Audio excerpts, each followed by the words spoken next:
बिस्मिल्लाहिर्रहमानिर्रहीम। दोस्तों, मलिक सिराज अहमद आपकी खिदमत में हाजिर। आज का हमारा प्रोग्राम पंजाब में होने वाले ज़िमनी इंतखाबात से मुतालिक है। जैसा कि आपको पता है कि 17 जुलाई को पंजाब की 20 सूबाई असम्बली की नशिस्तों के ऊपर इंतखाबात हुए। एक ऐसे हैरान कुन नताइज सामने है कि जिसमें तमाम सियासी पंडितों, सियासी ज्योतिषियों, जो तजिया निगार थे, जो सर्वे रिपोर्ट थी, उनके बरस ये जो है ना इंतखाबी नताइज आए हैं हमारे सामने। आज इन ज़िमनी इंतखाबात के हवाले से हम जो गुफ्तगू करने जा रहे हैं, उस पर हमारे पास जो मेहमान शख्सियत हैं वो पंजाब की सियासत का एक मोतबर हवाला, एक बहुत बड़ा नाम, साबिक़ वज़ीर आला पंजाब सरदार दोस्त मोहम्मद खान खोसा।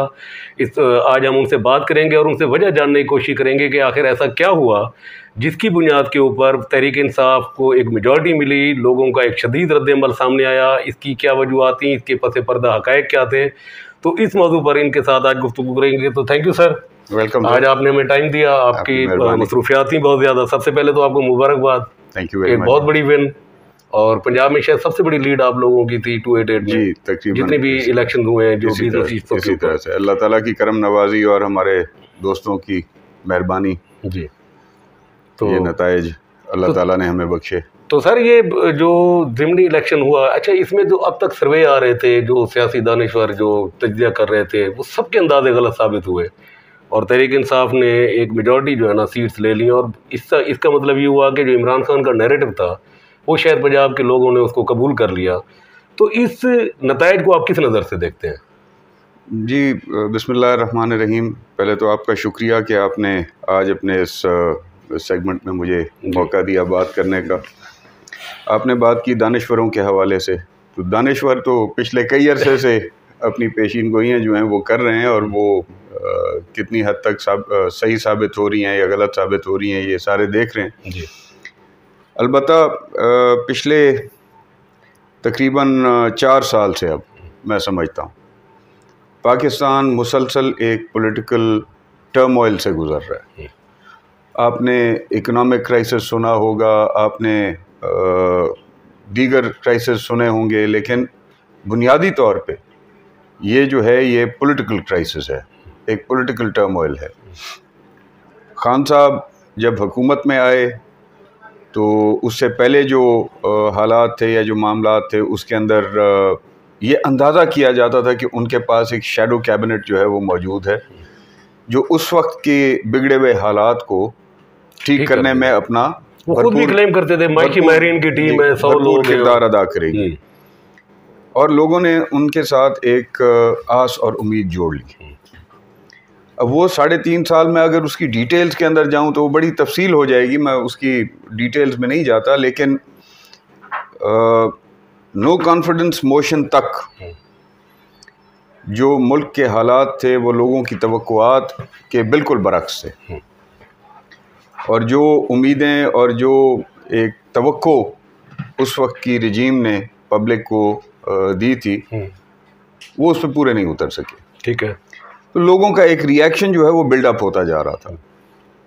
साथ ही साथ अगर आप देखें कि from day 1 the first inaugural session of the national assembly, उसमें लीडर ऑफ द अपोजिशन मियां शहबाज शरीफ साहब ने तब एक पेशकश की थी हुकूमत को कि जी मुल्क के माशी हालात ठीक नहीं हैं, और हम आपको पेशकश करते हैं कि हम मईशत के ऊपर आपके साथ हर हवाले से ताउन करने के लिए तैयार हैं, जिसको खान साहब ने एक्सेप्ट नहीं किया।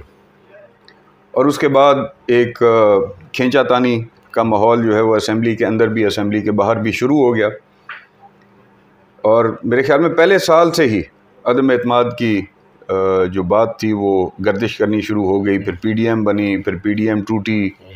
टूटने से मुराद ये है कि पीपल्स पार्टी अलहदा हो गई, उससे अलहदा हो गई, लेकिन बाकी जमातें जो है वो PDM का हिस्सा रहीं, और एक माइंडसेट ये था कि गवर्नमेंट को टेन्योर पूरे करने दिया जाए, और एक माइंडसेट ये था कि नहीं, गवर्नमेंट के ख़िलाफ़ अदम एतमाद लाया जाए और इसको रिप्लेस किया जाए।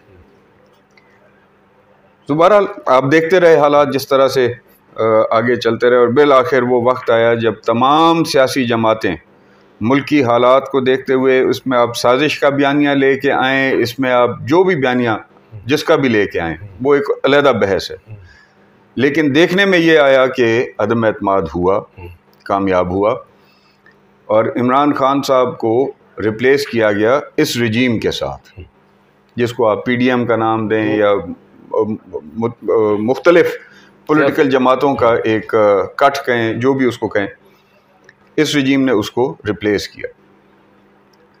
अब एज अ पॉलिटिकल स्टूडेंट अगर आप मुझसे पूछें तो मैंने तब अपनी पार्टी की क़यादत को भी ये मशवरा दिया था कि इस वक्त इमरान खान साहब जो है वो पस्ती की तरफ जा रहे हैं पब्लिक ओपिनियन में, जब ये अदम एतमाद हो रही थी। ठीक है।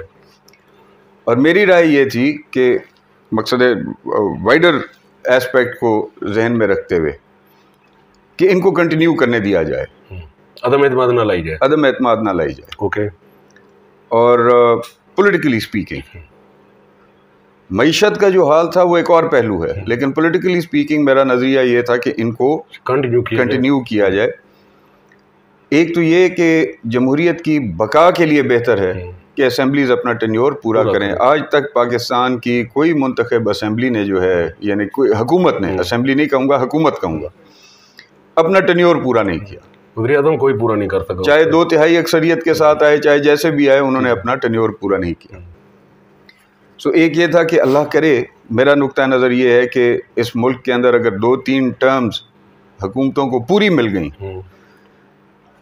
तो सियासी जो आप समझ लें, मैं कह रहा हूँ कि सियासी एक मैच्योरिटी, पब्लिक की वोट देने में मैच्योरिटी, सियासत को अंडरस्टैंड करने में मैच्योरिटी, और सबसे बड़ी बात ये जो हुकूमतों के साथ मुख्तलिफ इदारों का एक खींचातानी का सिलसिला जारी रहता है, ये ऊँट अपनी करवट बैठ जाएगा। यानी लोगों को इस प्रोसेस को, यानी अगर कंटिन्यू होता है ये, तो इसको एक तो तकवीत मिलेगी और फिर लोगों को भी शायद ये महसूस होगा कि हमारी राय कहीं ना कहीं अहमियत रखती है। अब ये हुआ है, ये देख लेना। तो यही मैं पूछना चाह रहा था कि ये जो रिजल्ट सबसे बड़ा फैक्टर जो है ना जी, इसके अंदर क्या चीज़ का पब्लिक ओपिनियन मैटर करती है अनडाउटेडली, लेकिन जब वो मैटर कर जाती है, फॉर्मुलेशन हो जाती है, किसी को अक्सरियत कोई अकलियत में आ जाता है, तो इसका मतलब है मियां नवाज शरीफ की बात ठीक थी कि वोट को इज्जत हो, जो लोगों की राय दी थी उन्होंने। एक पहलू, एक हवाले से उनकी बात जो है वो बिल्कुल ठीक थी, बिल्कुल ठीक थी।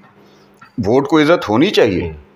अब फिर मैं यही बात कहूँगा कि जो साजिश इसको पेश करते हैं, उनको भी एहसास होना चाहिए कि असेंबली के अंदर वो अक्सरियत खो चुके थे।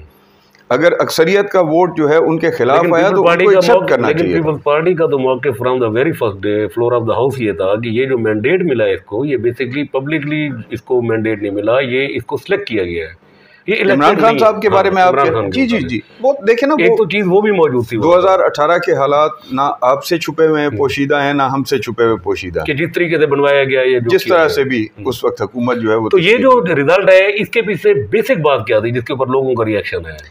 लोगों ने पसंद नहीं किया अदम एतमाद को, लोगों के लिए साजिश वाली बात ज़्यादा काबिल कबूल थी, क्या था?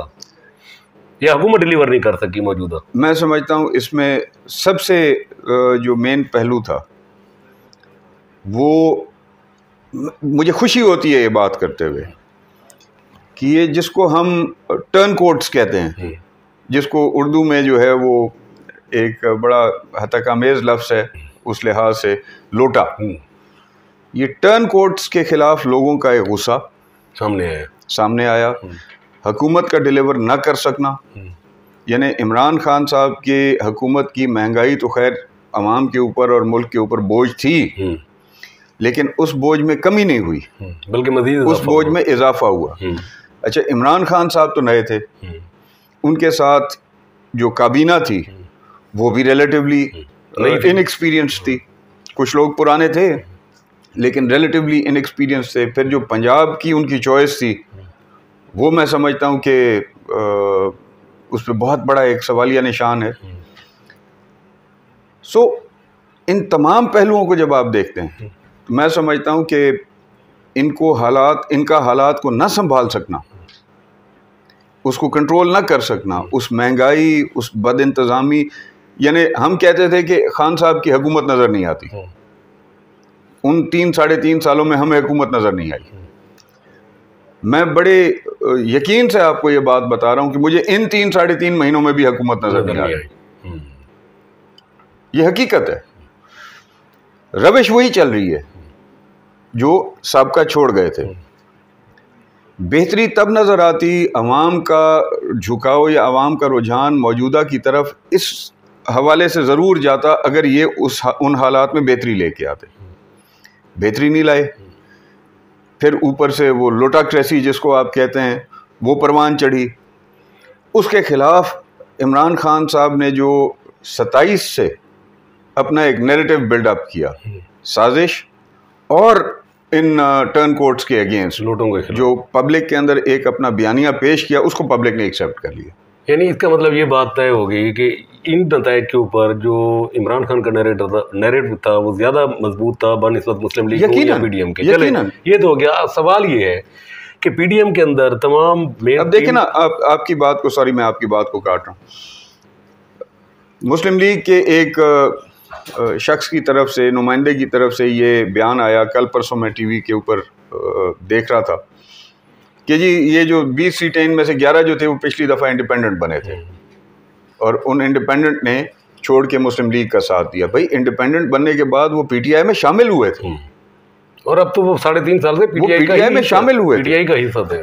गुस्सा अगर मुस्लिम लीग के जो हैं वोटर्स, उनको अगर, या जो साबका उम्मीदवार थे उनको अगर गुस्सा था कि इन टर्न कोर्ट्स को उनके ऊपर बिठा दिया गया है, तो गुस्सा उन लोगों में भी तो था जो इन 11 के खिलाफ जो है वो पीटीआई की टिकट पे इलेक्शन लड़े थे। बिल्कुल, वो भी तो पीटीआई में मौजूद थे और जिनको नजरअंदाज किया गया उस नून के लोगों को नजरअंदाज किया गया और फिर उन 3.5 सालों में जिनको नजरअंदाज किया गया, तो गुस्सा तो उनमें भी था। तो इसका मतलब लेकिन वो साबित कदमी से अपनी पार्टी के अंदर खड़े रहे। अच्छा, इसका मतलब एक चीज ठीक हो गई कि पॉलिटिकल पार्टीज जो गलतियां कर रही हैं उस पर लोग रिस्पॉन्ड कर रहे हैं। उसकी मैं एक चीज आपको बता दूं कि पीटीआई के दौरे हुकूमत के अंदर 3.5 साल में जितने बाई इलेक्शन हुए उसमें सिवाय एक सीट के सारी की सारी सीटें अपोजिशन ने जीती जी। लोगों ने रिएक्ट किया उसके ऊपर, उस महंगाई के खिलाफ या इमरान खान की उस गवर्नेंस के खिलाफ गवर्नमेंट की, लोगों ने उस पर अपना रेस्पॉन्ड किया। अब उसी तरीके से जब ये लोग आए हैं, लोगों ने एक दफा फिर उसके ऊपर रेस्पॉन्ड किया और फिर रिएक्शन दिया।